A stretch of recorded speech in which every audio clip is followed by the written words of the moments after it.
kind of crazy, right? Like, we talk about equality all the time. Yeah. But when you look at parenting, it's like those old school roles, Mm-hmm. Mom's the caregiver, dad brings home the bacon. Exactly. They just seem to stick around. They do. And it's not just like some theoretical thing. Right. It really affects families. Yeah. Especially dads. It's interesting how that disconnect between sort of our values and the systems becomes so obvious in places like family law and social services. We want fathers to be these equal partners in parenting. But the laws and the support systems don't reflect that new reality at all. Right. And that's exactly what we're going to look at today. Okay. This book, Discrimination of Parenthood. Awesome. We're going to see how discrimination against fathers plays out. Yeah. How it affects both fathers and their kids. And what we can possibly do about it. I think it's especially interesting that the book is written from this Finnish perspective. Yeah, that's cool. It's a unique lens on a global issue. For sure. For sure. All right, so let's jump right in. Okay. The book starts by looking back at the history of this inequality, those gender roles that we think were passed. Right. But they're still there, kind of in the background of family law. Well, and the author makes this argument that even though things have changed in society, the legal systems haven't kept up. Yeah. And it leaves a lot of fathers feeling stuck. Yeah. Struggling to be seen as equals, even when they're totally capable. Yeah. And really committed to being active parents. I know. And reading this book, Yeah. there were some shocking examples of how strong the bias is in custody battles. Yeah. Like, how a mother's ability to care is just assumed, Right. but a father has to prove he's competent. Interesting. It's crazy. Yeah, it's that implicit bias that creates this system where fathers are always fighting uphill. Yeah. It affects everything. Yeah? Custody decisions, access to social services, Oh, wow. even how we see single fathers compared to single mothers. Right. This is like structural discrimination Wow.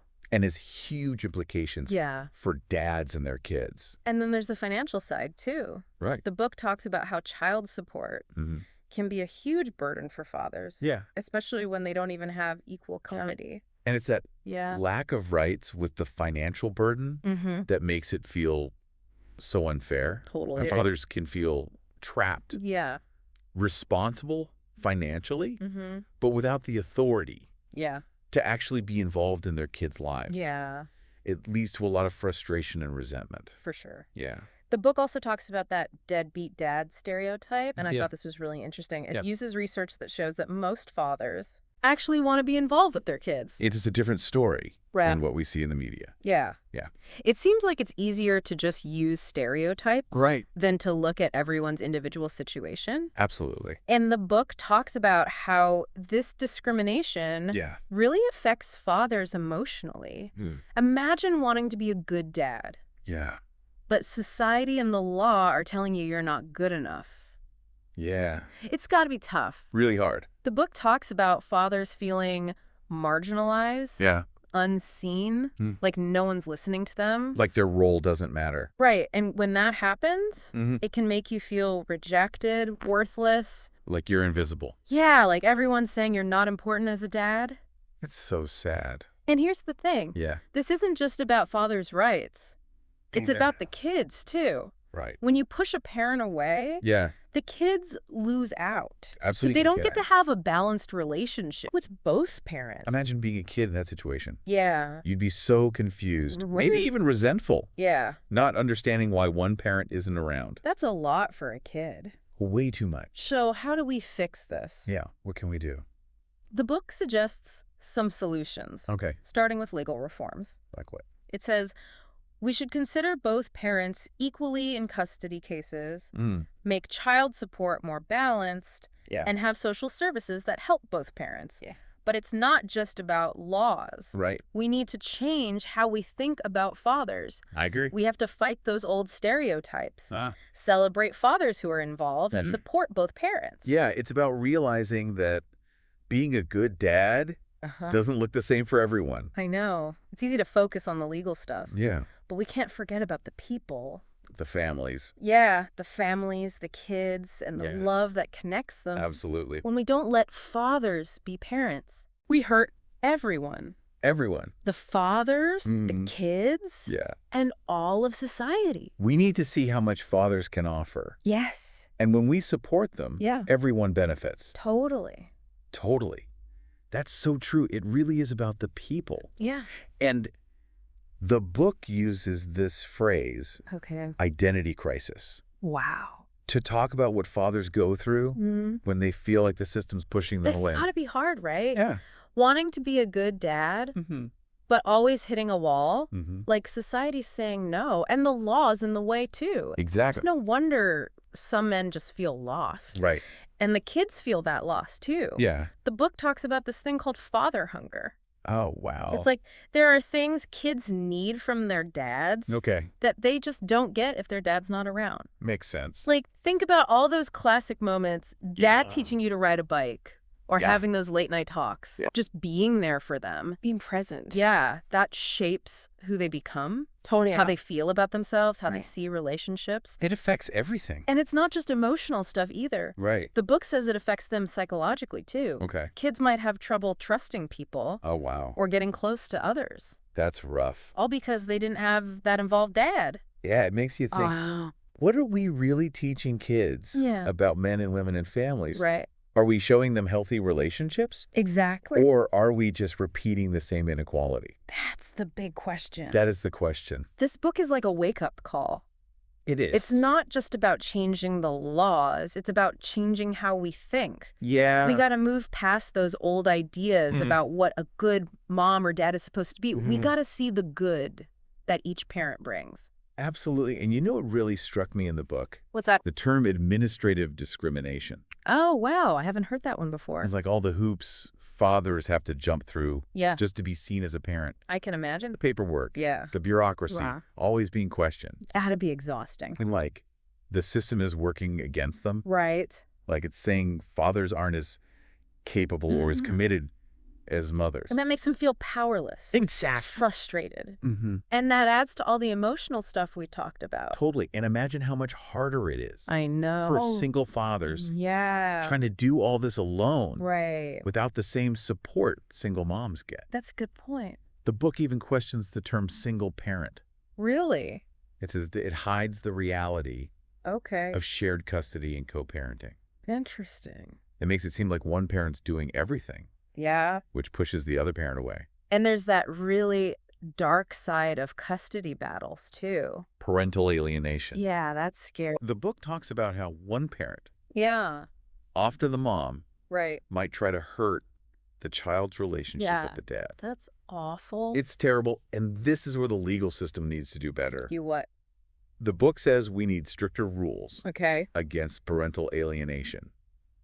A form of child abuse. It is. Judges and social workers need to learn how to spot it. Yeah. And protect the child's right to have a relationship with both parents. Because this isn't just about dads, it's about kids' rights too. Absolutely. And the book talks about the damage parental alienation does to kids.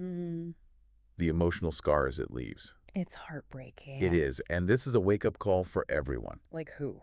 Parents, teachers, policymakers, even the media. Wow, that's a lot of people. We need to be careful about the messages we're sending kids. Okay. About family and relationships. That makes sense. We need to show them healthy relationships. Yeah. Where both parents matter.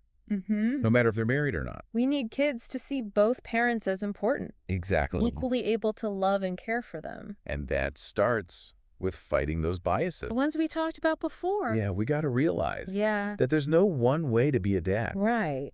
Dads can show love and care in different ways. For sure. But it's all valuable. I love that. And the book shows how much good involved dads do. Oh, cool. It says kids with involved dads have better social skills. Wow. Higher self-esteem. That's awesome. And even do better in school. So it's not just about dad's rights. It's about what's best for kids. Exactly. When we support both parents, everyone wins. So what now? That's the question, right? Yeah. How do we fix something so big? The book has some ideas.